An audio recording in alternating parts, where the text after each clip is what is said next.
আসসালামু আলাইকুম ওয়েদার নিউজে সকলকে স্বাগতম। 8 জুলাই রোজ বুধবার বাংলাদেশের 10 থেকে 12টি জেলায় ঝড় বৃষ্টি, ঘূর্ণিঝড় এবং দমকা হাওয়া এবং নিম্নচাপ হওয়ার সম্ভাবনা রয়েছে।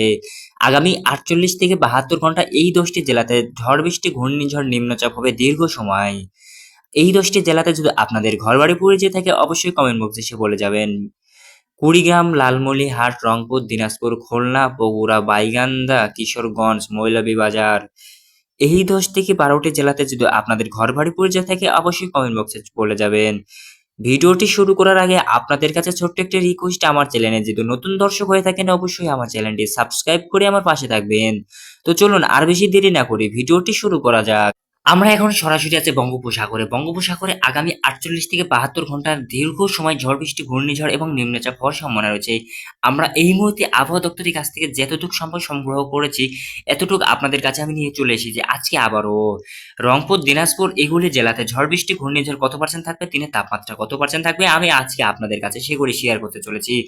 আগামীকাল দিনাজপুরে সকাল 7টা থেকে দুপুর 1টা পর্যন্ত ঝড় বৃষ্টি, ঘূর্ণিঝড় এবং কালো মেঘ আকার ধারণ করে থাকবে। কিন্তু দুপুর 2টার পর থেকে সন্ধ্যা 7টা পর্যন্ত কালো মেঘ হবে না, কিন্তু দুপুর 2টার পর থেকে 6টা পর্যন্ত দীর্ঘ সময় গরমের তাপমাত্রা হবে গরম থেকে অতি গরম, মানে ভ্যাপসা গরম এক কথায় বলা যায়। কিন্তু করে অবস্থা ভয়াবহ অবস্থা হলেও সকাল থেকে দুপুরের আবহাওয়াটা একটু নর্মাল গেল। দুপুরের পর থেকে ভয়াবহ ঝড় বৃষ্টি, ঘূর্ণিঝড় এবং দামকা হওয়ার সম্ভাবনা রয়েছে। রাতে পানি হওয়ার সম্ভাবনা 80 থেকে 85% সম্ভাবনা।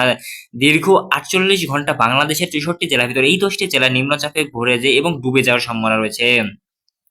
নীলফামারীয়া, কালীগঞ্জ, ময়মনসিংহ, লালমনিরহাট, কালামগঞ্জ, রংপুর, দিনাজপুর, দুর্গাপুর এগুলি জেলাতে ভয়াবহ ঝড় বৃষ্টি, ঘূর্ণিঝড় এবং বজ্রবৃষ্টি হওয়ার সম্ভাবনা রয়েছে। আমি ভিডিওর শুরুতে আপনাদেরকে বলে দিয়েছি এই 10টি জেলাতে কি পরিমাণ ঝড় বৃষ্টি, ঘূর্ণিঝড় এবং বজ্রপাত হওয়ার সম্ভাবনা রয়েছে। আগামী 48 থেকে 72 ঘন্টা নিম্নচাপ দীর্ঘ সময় থাকবে। আবহাওয়া দপ্তর আরও জানিয়েছে যে 72 ঘন্টা অধিক সময়ও থাকতে পারে নিম্নচাপ।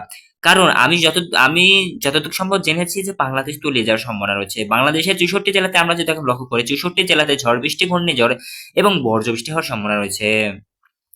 বঙ্গোপসাগরে আমরা এখানে দেখতে পাচ্ছি বঙ্গোপসাগরে আগামী 48 থেকে 45 ঘন্টা থেকে অধিক ঝড় বৃষ্টি, ঘূর্ণিঝড় এবং বর্ষবৃষ্টি হয়ে দমকা হওয়ার সম্ভাবনা রয়েছে। 48 থেকে 72 ঘন্টার পর কক্সবাজার, বগুড়া, ঢাকা, টাঙ্গাইল এগুলি জেলাতে, ময়মনসিংহ, সৈয়দপুর, সিলেট, রাজশাহী এগুলি জেলাতেও ঝড় বৃষ্টি, ঘূর্ণিঝড় এবং বজ্রবৃষ্টি হওয়ার সম্ভাবনা রয়েছে।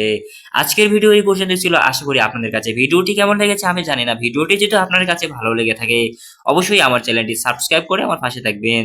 তো আজকে আমি আবারও ভিডিও শেষ করলাম। সবাই সুস্থ থাকবেন, ভালো থাকবেন।